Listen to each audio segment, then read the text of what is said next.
আমি মাকসুদুর রহমান। আমার বাসা কুয়াকাটা নয়নামাটি। গেলকালকে আমার নিয়ে একটা ভিডিও সারা বাংলাদেশে ভাইরাল হয়েছে, আপনারা দেখেছেন ইতিমধ্যে, যেটা সম্পূর্ণ মিথ্যা এবং ভিত্তিহীন। আসলে আমি বিগত 17 বছর ধরে আমি একটা দোকানের সাথে শুধু একটা ব্যবসায় ওঠার জন্য যে আমি কি পরিমাণ চেষ্টা করতেছি এবং কি পরিমাণ ট্রাই করছি, এটা আমার শুভাকাঙ্ক্ষী যারা ইতিমধ্যে অনলাইনে প্রতিবাদ করেছেন তারা সবাই জানে। আসলে ওই দোকানটায় প্রথমত আমার কাছ থেকে টাকা নিয়েছিল বারেক মোল্লার ছেলে, সাবেক আওয়ামী লীগের কুয়াকাটা পৌর সভাপতি এবং সাবেক মেয়র বারেক মোল্লার ছেলে মাসুদ মোল্লা, যে আমার কাছ থেকে দোকানের টাকা নিয়ে আমাকে বিভিন্নভাবে হয়রানি করিয়া আমাকে দোকান দেয় নাই এবং আমাকে টাকাও দেয় নাই। এরপর 5 তারিখের পরে যখন স্বৈরশাসকের পতনের পর যখন আবার মালিকানা পরিবর্তন হয়, আমি তখন দেখা গেছে আবার নতুন মালিকানার সাথে ডিট করি। সেও ডিট করেছিল, সেটা 3 মাসের। এবং গেল রমজানে তার সাথে ওই বর্তমান যে দোকানদার মনির ভাই, তার সাথে আমার একটা কথা হয়েছিল। মনির ভাই তখন আমার অনুরোধ করেছিল যে আমার তুই ঈদটা যাই দে, আমি ঈদের জন্য তো মাল আনছি, তাহলে ঈদের পর আমি তোর দোকান হ্যান্ড ওভার করে দিব, আমার আর আপত্তি নেই। কিন্তু সে বিভিন্ন মাধ্যমে, লুকোচুরির মাধ্যমে, বিভিন্ন কিছু প্রচারকারী বা কিছু যারা সমাজে দুষ্কৃতী আছে তাদের সর্বোচ্চ সহযোগিতা নিয়ে সে ওই জায়গাটা দখল করে আছে। সে আমাকে বারবার তাকে নোটিশ দেওয়া সত্ত্বেও সে আমাকে দোকান সাইডে দিতে আসে না। কিন্তু আমার দোকান পাওয়ার উদ্দেশ্য বা আমার সব কিছু থাকার পরও কিন্তু আমার একটা ভুল ছিল, যে দোকানের কাছে যাওয়ার মাধ্যমটা আমার ভিন্ন ছিল, যেটা আমার আগ্রাসনী মুভ ছিল এবং যেটা আমার আসলেই ভুল হয়েছে। আমি এজন্য সবার কাছে ক্ষমা চাই।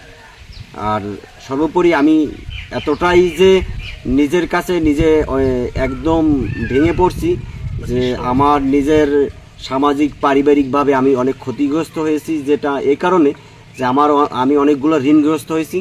আমি ইতিমধ্যে ওই দোকানে টাকা দিয়েছি, যা আপনার কর্য কইরা দান করায় কি, এবং আমার বাবুরে আমার শ্বশুরবাড়ি থেকে একটা গরু দিয়েছে, ওই গরু বিক্রি করে, আমার ওয়াইফের গহনা বিক্রি করে, এবং আমি কিস্তি ছাড়াইছি, যেগুলো আমার কন্টিনিউ টানতে হয়, এবং যা সাপ্তাহিক আমার প্রায় 20,000 টাকার মতন প্রতি সপ্তাহে কিস্তি দিতে হয়।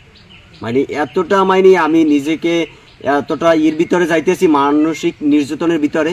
এবং এর মাধ্যমে আমি অনেকের কাছে আমার এই দোকান পাওয়ার জন্য অনেকের কাছে আবেদন করছি, অনেকের কাছে গেছি, অনেককে রিকোয়েস্ট করছি যে আমি কিভাবে পাইতে পারি। কিন্তু সর্বোচ্চ চেষ্টা করেও যখন আমি পাইতে পাই না, তখন কালকে আমি হয়তোবা আমার নিজের মস্তিষ্কের কাছে নিজেকে কন্ট্রোল করতে পারিনি।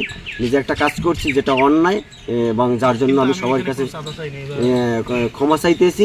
কিন্তু দিন শেষে আপনারা যে দোকান মালিক ইতিমধ্যে একটা রিভিউ দিয়েছে, সে আসলে আমি চাঁদাবাজ না। আমার এই কুয়াকাটার সকল মানুষ চেনে আমি কেমন ছেলে, এবং আমি ওই দোকানে কোনোদিন চাঁদার জন্য যাই নাই। আমি যতবারই গেছি, এর আগেও অনেকবার গেছি, প্রতিবারই তাদেরকে আমি নোটিশ দিয়েছিলাম যে আমার দোকানটা ভাই আল্লাহ রাস্তায় সাইডে দেন। সর্বোপরি এই একই উদ্দেশ্যে আমি তাকে গিয়েছিলাম, কিন্তু কালকের উদ্দেশ্যটা হয়তোবা আমি আমার দোকান চাওয়ার উদ্দেশ্যই গিয়েছিলাম, কিন্তু আমার নিজেকে নিজে আর্থিকভাবে এতটাই ক্ষতিগ্রস্ত যে নিজেকে নিজে কন্ট্রোল করতে পারিনি। সর্বোপরি আমি সবার কাছে ক্ষমা চাইতেছি কালকের যেটা হয়েছে এর জন্য।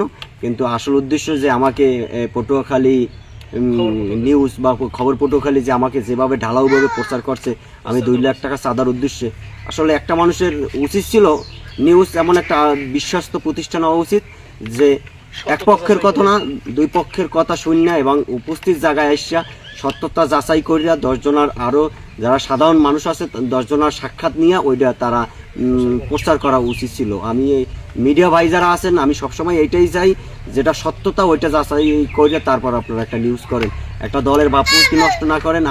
আমি একটা দলের ব্যানারে ছিলাম, কিন্তু সেক্ষেত্রে আমার দল কখনোই আমার চাঁদাবাজি প্রশ্রয় দেয় না বা দেবও না, সেটাও আমি জানি। আর আমি নিজে চাঁদাবাজ কোনো ব্যক্তিত্ব না, আমি চাঁদাবাজি করিও না। এবং তারপরও আমার দল হয়তোবা এই মিডিয়া অপপ্রচার চালার কারণে আমার দল আমার অ্যাকশন নিচ্ছে, আমার দল থেকে বহিষ্কার করছে।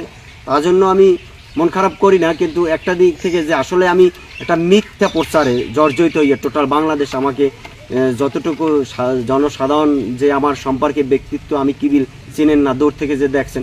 অবশ্য ভিডিওটা যারা ভালো করে দেখবেন, যে ওই ভিডিওতে উল্লেখ করা আছে আমি 10 লাখ টাকা দেওয়া, এই ভিডিওটার ভিতরে আছে। যদি ভিডিওটাকে সম্পূর্ণ ভালোভাবে দেখেন, ইনশাল্লাহ বুঝতে পারবেন যে আমি ওই জায়গায় কোনো চাঁদাবাজি করতে যাইনি। আসসালামু আলাইকুম।